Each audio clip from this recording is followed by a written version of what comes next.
Isai a.s. gjatë kohës së qëndrimit të tij do të kryej disa punë të rëndësishme. E para është gjykatës, udhëheqës.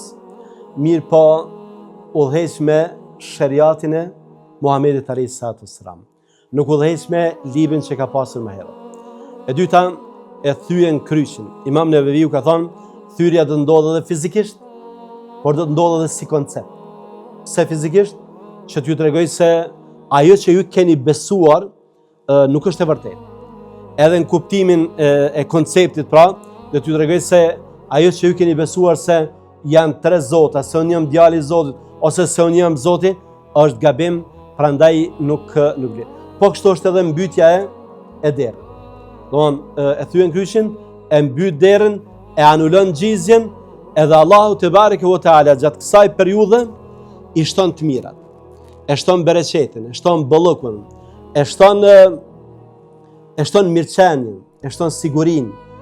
Pejgamberi sa ka përmend që në këtë kohë Allahu xhelle wala i largon këshijat prej zemrave.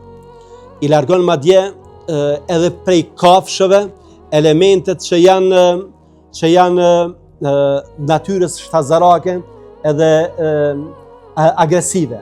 Për shembull nga gjarpri e largon helmin.